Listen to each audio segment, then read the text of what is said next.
Setan memang makhluk yang dilaknat dan bertugas menggoda manusia untuk melakukan kejahatan. Namun, jika Tuhan menanyakan siapa yang lebih jahat daripada setan, maka izinkan saya menjawab.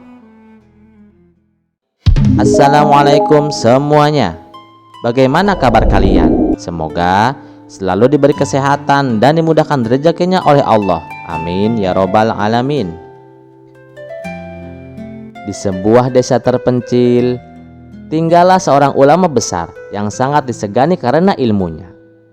Ulama itu sangat dikenal akan kecerdasannya, terutama tentang agama dan moralitas. Saat ulama itu hendak memasuki sebuah masjid, tak sengaja sang ulama mendengar beberapa muridnya sedang membicarakan Abu Nawas.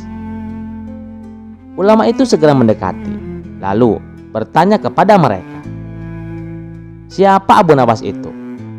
Salah satu muridnya menjawab, "Maaf Tuan Guru, Abu Nawas adalah orang yang paling cerdas di kota Baghdad. Kecerdasannya tak tertandingi. Sampai-sampai Baginda Raja pun kapok ketika berdebat dengan Abu Nawas." Ulama itu tak terima mendengar ada orang yang paling cerdas daripada ulama itu. Seketika ulama itu menyuruh beberapa muridnya untuk mengundang Abu Nawas ke masjid.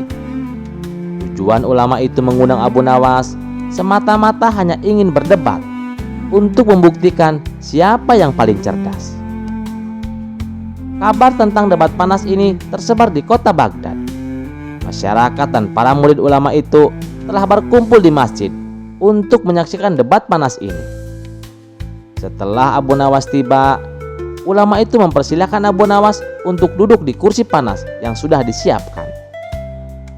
Ulama itu memulai pembicaraan. "Abu Nawas, aku dengar kamu orang yang paling cerdas di kota Baghdad. Aku mengundangmu ke sini untuk berdebat. Maaf Tuan Ulama, hamba hanyalah orang bodoh yang tidak tahu apa-apa," sahut Abu Nawas dengan nada merendah. Ulama itu melanjutkan, "Tapi aku dengar dari orang-orang bahwa Baginda Raja selalu kalah jika berdebat denganmu. Aku penasaran dengan kecerdasanmu. Tapi jika kau tidak mau berdebat denganku, maka aku akan umumkan di depan raja bahwa Abu Nawas sebenarnya adalah orang yang paling bodoh di kota Baghdad." Mendengar perkataan ulama itu, Abu Nawas terdiam sambil berbicara dalam hati, "Jangankan kamu, Baginda Raja pun aku buat kapok." Sambil tersenyum, Abu Nawas berkata, "Baiklah Tuan, jika Tuan memaksa saya untuk berdebat, saya terima tantangan Tuan. Apa yang ingin Tuan tanyakan kepada saya?" Sang ulama mengerutkan keningnya dan menatap langsung ke arah Abu Nawas. "Menurutmu, siapakah yang lebih jahat daripada setan?" tanyanya. Abu Nawas mengangguk perlahan, menunjukkan bahwa ia memahami betul betapa mendalamnya pertanyaan itu. Semua orang di masjid itu terdiam, menunggu dengan penuh antusias apa jawaban Abu Nawas. "Ya Tuan," Abu Nawas memulai dengan suara tenang, "setan memang makhluk yang dilaknat dan bertugas menggoda manusia untuk melakukan kejahatan. Namun, jika Tuhan menanyakan siapa yang lebih jahat daripada setan, maka izinkan saya menjawab. Manusia itu sendiri bisa menjadi lebih jahat daripada setan." Mendengar jawaban itu, ulama tersebut tampak terkejut dan sedikit penasaran. "Apa maksudmu Abu Nawas? Bagaimana mungkin? Manusia adalah ciptaan Allah yang paling mulia. Kenapa bisa lebih jahat dari setan yang terkutuk?" Abu Nawas tersenyum tipis dan mulai menjelaskan, "Setan memang selalu menggoda manusia. Ia menanamkan keinginan-keinginan jahat di hati manusia. Tetapi setan hanya bisa membisikkan. Manusia memiliki kehendak, bebas untuk memilih antara mengikuti godaan setan atau tetap berada di jalan kebenaran. Kemudian, dengan penuh keyakinan, Abu Nawas melanjutkan, namun ada manusia yang telah menerima godaan. Mereka justru melakukan kejahatan dengan kesadaran penuh. Bahkan mereka menjadi terbiasa melakukan keburukan. Mereka tidak lagi memerlukan godaan setan karena kejahatan sudah tumbuh dalam hati mereka sendiri. Mereka melakukan perbuatan buruk dengan kesadaran yang utuh, tanpa penyesalan atau rasa takut kepada Allah. Ulama itu terdiam, mendengar penjelasan Abu Nawas yang sederhana tapi mendalam maknanya. Namun, ia belum sepenuhnya puas. Apakah ada contoh yang lebih jelas Abu Nawas agar kita semua bisa memahaminya lebih baik? Abu Nawas berpikir sejenak, lalu berkata, "Baik Tuan, izinkan saya memberikan sebuah contoh. Bayangkanlah seorang pencuri. Pada awalnya, mungkin ia mencuri karena dorongan setan. Tetapi setelah ia mencuri beberapa kali, ia menjadi terbiasa dan akhirnya tak lagi peduli. Ia akan mencuri lagi dan lagi. Bahkan ia akan mulai merugikan orang tanpa ada rasa bersalah. Ia tak hanya berhenti pada mencuri, tetapi ia mungkin mulai melakukan kejahatan yang lebih besar demi keuntungannya sendiri."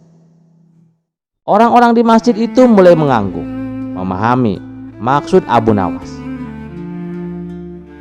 Sang ulama pun berpikir keras, mengakui kebenaran dalam kata-kata Abu Nawas.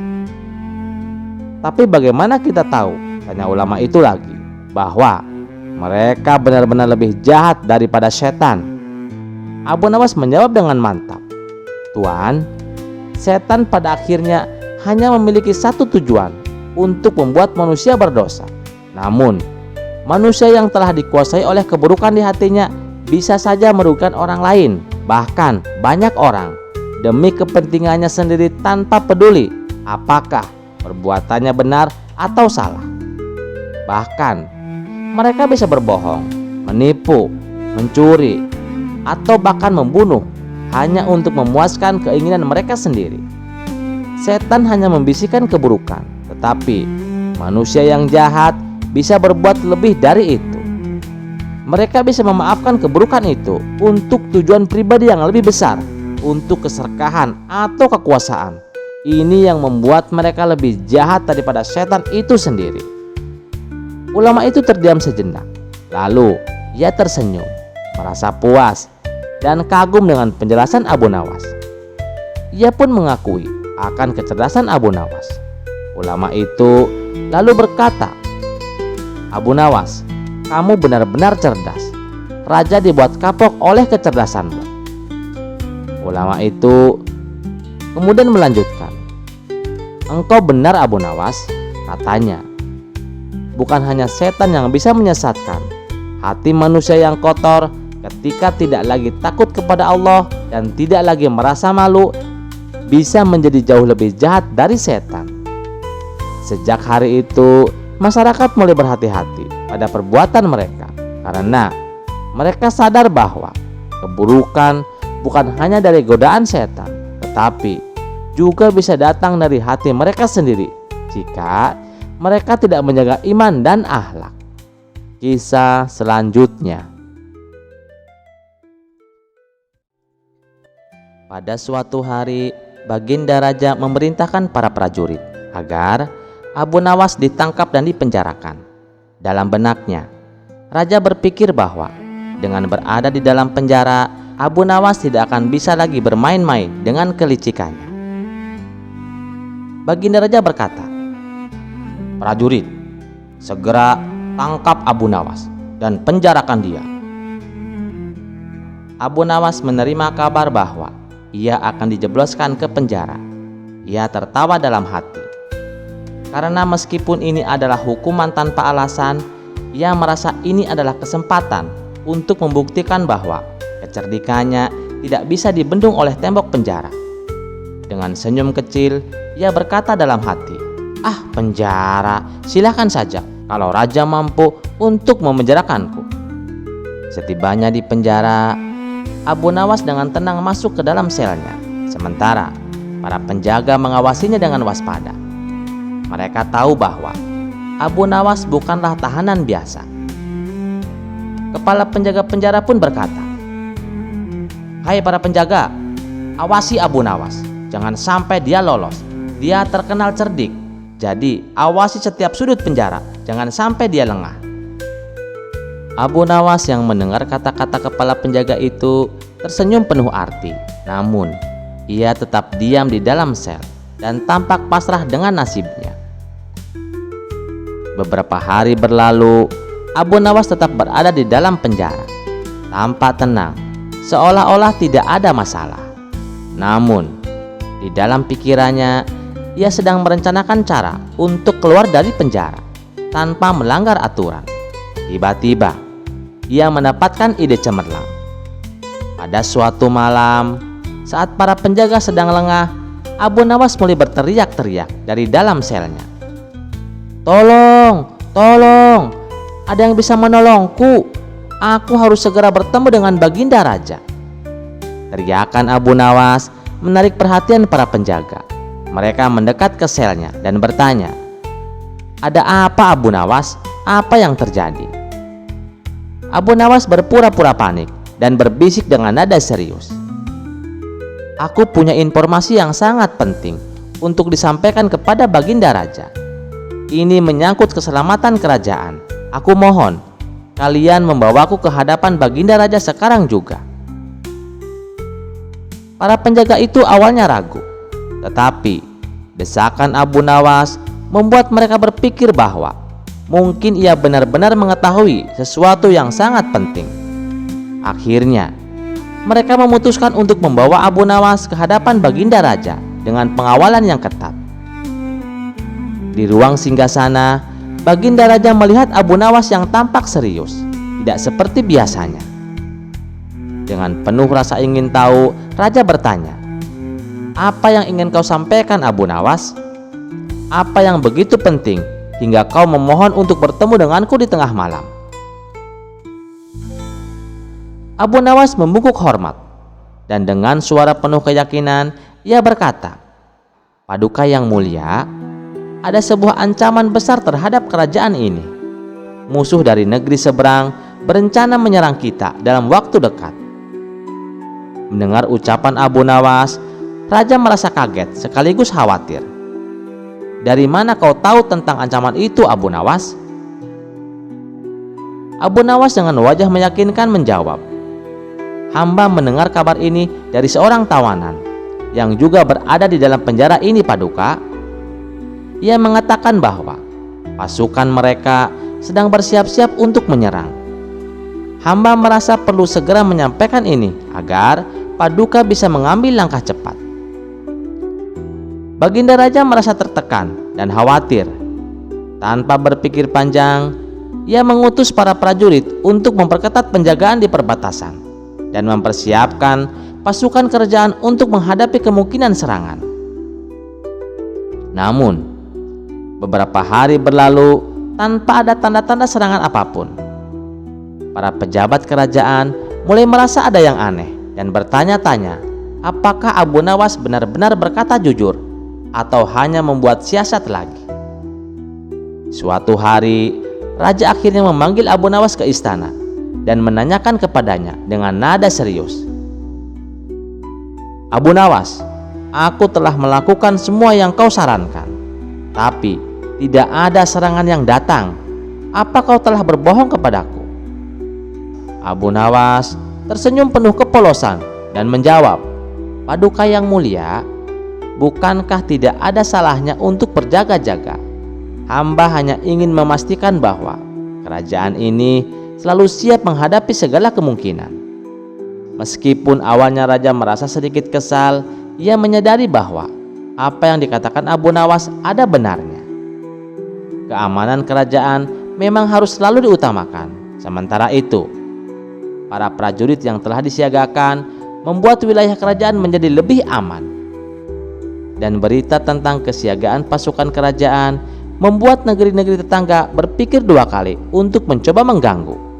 Akhirnya, setelah merasa puas dengan hasil tindakan Abu Nawas, Baginda Raja berkata, Abu Nawas, meskipun caramu tidak biasa, kau telah membantu kerajaan ini menjadi lebih aman. Oleh karena itu, aku mengampuni hukumanmu dan bahkan akan memberikan hadiah sebagai tanda terima kasih." Abu Nawas pun membungkuk hormat dengan rasa syukur yang dalam.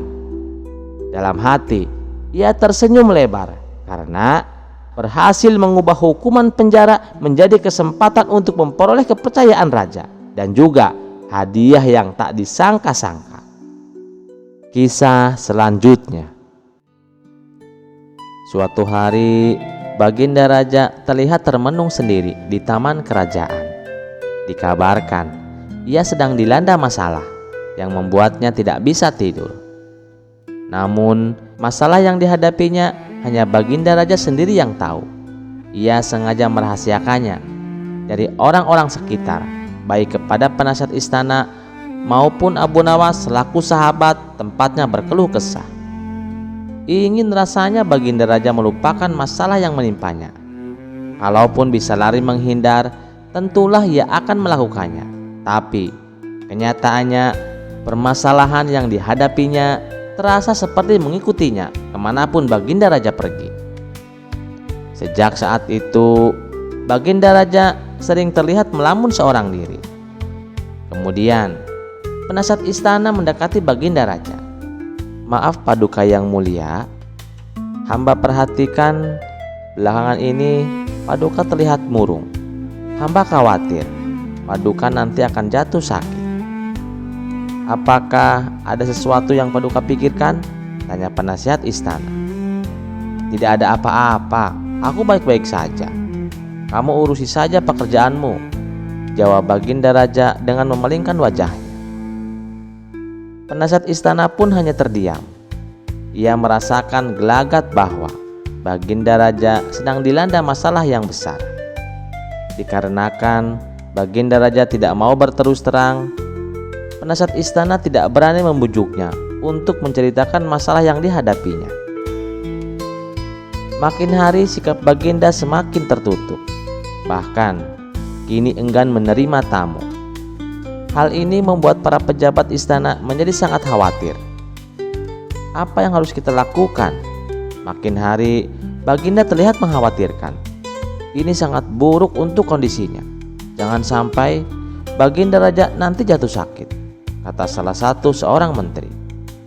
"Iya betul, aku juga cemas melihat sikap Baginda Raja belakangan ini. Aku sudah coba memujuknya supaya mau menceritakan masalah yang dialaminya, tapi beliau malah memalingkan wajah," beber penasihat istana. "Saya ada saran.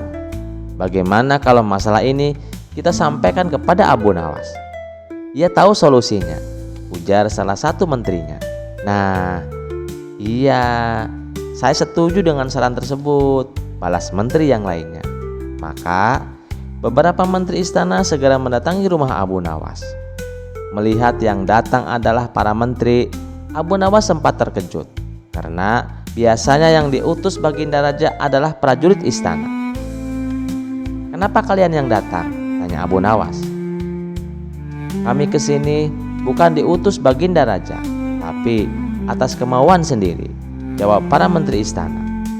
Kemudian para menteri ini memberitahu Abu Nawas tentang keadaan yang menimpa Baginda Raja. "Kami semua sudah berusaha memberi perhatian, tapi Baginda Raja selalu menutup diri," kata salah satu menterinya. "Oh begitu, aku akan coba menghiburnya. Mari kita ke istana sekarang," ajak Abu Nawas. Singkat cerita, Abu Nawas menghadap Baginda Raja. Ia lalu bercerita kisah-kisah jenaka di hadapan Baginda Raja, berharap bisa terhibur dan tertawa. Tapi ternyata tidak ada reaksi apapun. Baginda Raja hanya terdiam, malah meninggalkan Abu Nawas lalu masuk ke kamarnya. Selepas Baginda Raja pergi, para menteri segera menghampiri Abu Nawas. "Bagaimana ini Abu Nawas? Kamu lihat sendiri kan?" ucap mereka. "Sepertinya Baginda Raja sedang mengalami masalah berat. Biarkan aku pulang dulu. Aku akan memikirkan cara untuk mengatasi masalah ini," ucap Abu Nawas. Setibanya di rumah, Abu Nawas terus memikirkan cara terbaik untuk memecahkan masalah tersebut. Setelah berpikir cukup lama, akhirnya Abu Nawas menemukan ide cemerlang. Esok harinya, Abu Nawas pergi ke pasar. Di hadapan orang-orang, Abu Nawas berteriak, "Wahai kalian, apakah di antara kalian ada yang bisa memasukkan unta ke lubang jarum?" Mendengar pertanyaan Abu Nawas, semua orang yang ada di sana heran. Salah satu dari mereka lalu menjawab, "Mana mungkin bisa, itu perkara yang mustahil." Dengan lantang, Abu Nawas juga membalas, "Tidak ada perkara yang mustahil, jangankan aku, anak kecil pun bisa." Jawab Abu Nawas, "Kalau kamu memang bisa, tunjukkanlah kepada kami," pinta mereka.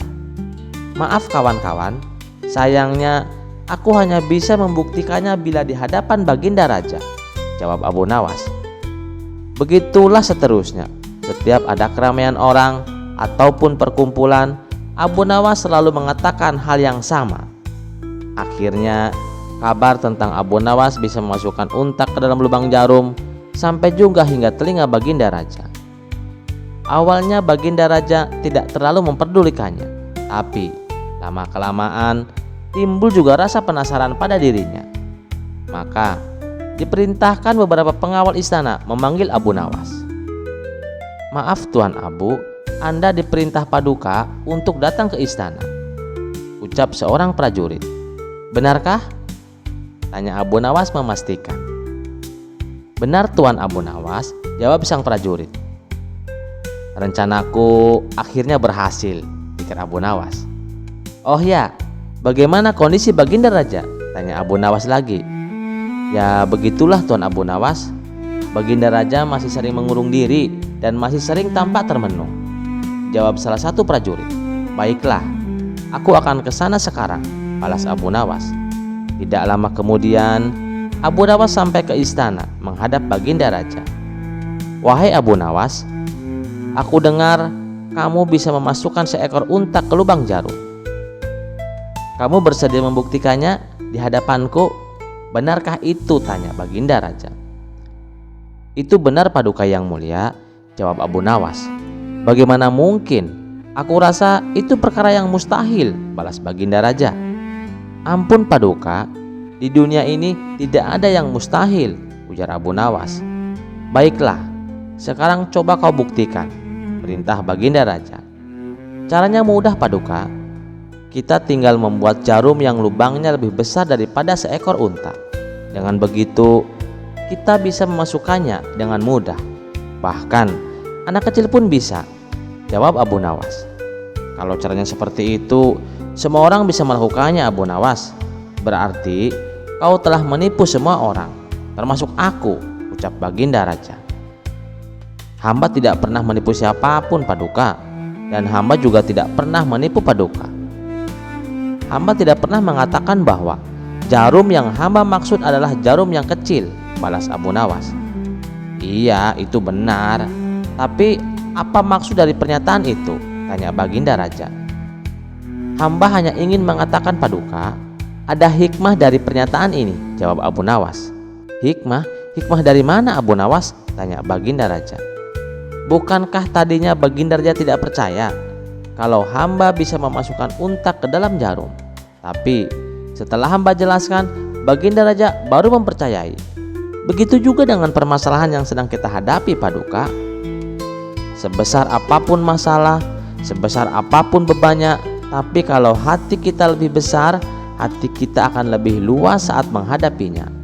Maka semua masalah akan terasa lebih ringan. Itulah gambaran seekor unta bila dimasukkan ke dalam lubang jarum. Sepintas saat kita menghadapinya, pasti itu mustahil dilakukan. Tapi bila hati kita luas dan besar, maka pikiran kita juga akan mengikuti. Dan akhirnya masalah yang kita anggap mustahil di atas menjadi mudah dan ringan untuk dijalani. Bagaimana kita akan bisa menang bila kita mengatasi masalah dengan hati yang sempit?" tutur Abu Nawas. Seketika Baginda Raja terdiam. Ia terus merenungi ucapan Abu Nawas. Suasana pun mendadak menjadi hening. Tidak berapa lama, Baginda Raja pun berkata, "Terima kasih Abu Nawas, kau telah menyadarkanku. Selama ini aku memang dilanda masalah dan hatiku sempit untuk menghadapinya, sehingga pikiranku juga ikut menjadi buntu," ujar Baginda Raja. Sejak kejadian itu, kini Baginda Raja mulai terlihat ceria. Ia tak lagi terlihat murung seperti hari-hari sebelumnya. Sekian dulu perjumpaan kita kali ini. Sampai jumpa di kisah selanjutnya. Terima kasih yang sudah setia menonton channel ini. Wassalamualaikum warahmatullahi wabarakatuh.